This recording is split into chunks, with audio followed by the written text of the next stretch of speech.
Hello food lovers, welcome back to our channel. నేను మీ రాణి Erramsetti. Friends, ఈరోజు recipe వచ్చేసి మురుకులు, సగ్గుబియ్యం మురుకులు అండి. చాలా క్రిస్పీగా, టేస్టీగా, చాలా చాలా బాగుంటాయి. చిన్నపిల్లల నుంచి పెద్ద వయసు వారు కూడా చాలా ఈజీగా తినే రెసిపీ అండి.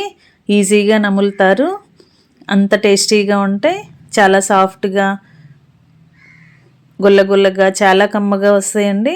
ఆ ప్రాసెస్ అంతా చూద్దాం. వీడియోని ఫస్ట్ నుంచి లాస్ట్ వరకు స్కిప్ చేయకుండా చూడండి. ప్రాసెస్ అంతా చాలా సింపుల్గా ఉంటుంది. ఇంగ్రీడియంట్స్ కూడా మన ఇంట్లో ఉన్న వాటితోనే చాలా ఈజీగా చేసుకునే రెసిపీ అండి. పిల్లలకి స్నాక్స్ బాక్స్లోకి బాగా యూజ్ అవుతాయి. ఆ ప్రాసెస్ అంతా చూద్దాం. ముందుగా ఒక గిన్నెను తీసుకోండి. ఒక మిక్సింగ్ బౌల్ తీసుకుని దానిలోకి 1 కప్పు నిండా పొడి బియ్యం పిండి తీసుకుని వేసుకోండి. ఈ గిన్నెను పక్కన పెట్టుకోండి. స్టవ్ ఆన్ చేసి కళాయి పెట్టుకుని మనం ఏ కప్పుతో అయితే బియ్యం పిండి తీసుకున్నామో అదే కప్పులో 1/2 కప్పు నుండి కొంచెం ఎక్కువగా సగ్గుబియ్యం తీసుకుని కళాయిలో వేసుకోండి. వీటిని బాగా కలుపుకుంటూ దోరగా ఫ్రై చేయండి. ఈ విధంగా బాగా ఫ్రై చేయండి. ఫ్లేమ్ మొత్తం తగ్గించండి. లో ఫ్లేమ్లోనే వీటిని బాగా ఫ్రై చేయండి. ఇలా ఫ్రై అవుతున్నప్పుడు మనం రైస్ ఫ్లోర్ బియ్యం పిండి కొలుచుకున్న కప్పుతోనే 1/4 కప్పు వరకు పుట్నాల పప్పు తీసుకుని వేసుకోండి. దీనిని కూడా లైట్గా ఫ్రై చేసి స్టవ్ ఆఫ్ చేసుకోండి.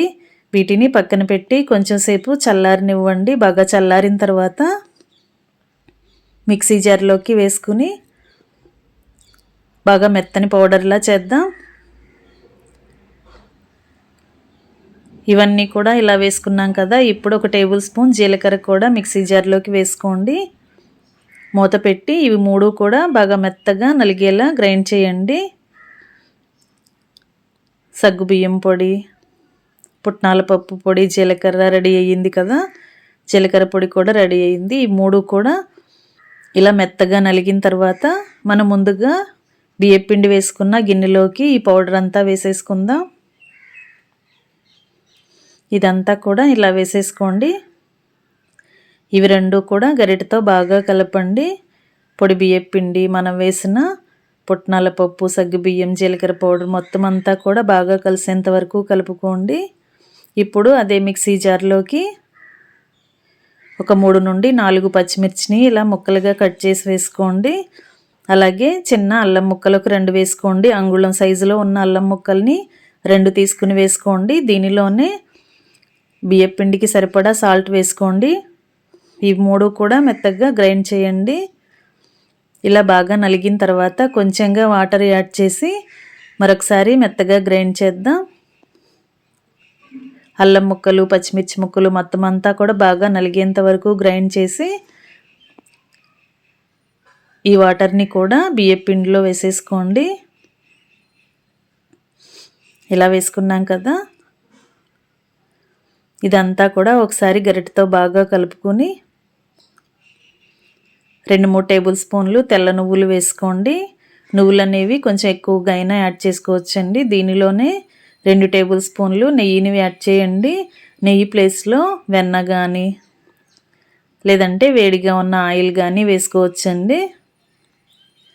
ఇదంతా కూడా పిండికి బాగా పట్టేంత వరకు కలపండి. చేత్తోనే పిండిని బాగా ప్రెస్ చేస్తూ కలిపినట్లయితే మనం వేసిన ఇంగ్రీడియంట్స్ అన్నీ కూడా బియ్యం పిండికి బాగా కలుస్తాయి.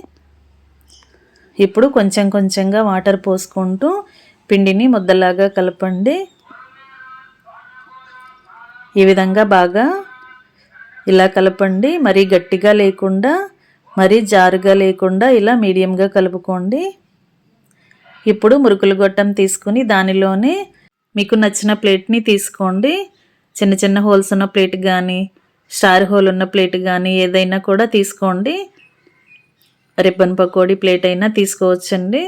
నేను స్టార్ హోల్ ఉన్న ప్లేట్ని తీసుకుని అలా లోపల పెట్టుకుని మురుకుల గొట్టం నిండా కూడా కలుపుకున్న బియ్యం పిండి ముద్దని పెట్టి దీనిని క్లోజ్ చేద్దాం.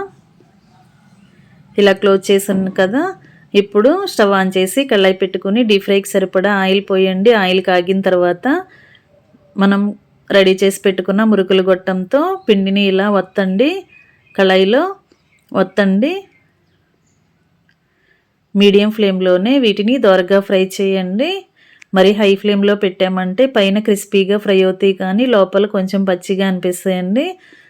మీడియం ఫ్లేమ్లో పెట్టుకుని వీటిని బాగా ఫ్రై చేయండి. మనం సగ్గుబియ్యం యాడ్ చేసి పిండిని కలిపాం కదా, కారం లేకుండా పచ్చిమిర్చిని అల్లం పేస్ట్ని కలిపాం కదా, మురుకులు అనేవి మరీ ఎర్రగా లేకుండా కొంచెం తెల్లగానే వస్తాయండి. క్రిస్పీగా ఉన్నా కూడా కొంచెం లైట్ కలర్లో ఉన్నప్పుడే వాటిని ఆయిల్ నుండి తీసేసుకోండి. ఈ విధంగా బాగా క్రిస్పీగా ఫ్రై అయిన తర్వాత మొత్తం అన్నీ కూడా ఇలా కంప్లీట్ చేసుకున్న తర్వాత స్టవ్ ఆఫ్ చేసుకుని వేడివేడి మురుకుల్ని సర్వింగ్ ప్లేట్లోకి తీసుకుని ఫ్యామిలీకి సర్వ్ చేసుకోవటమే.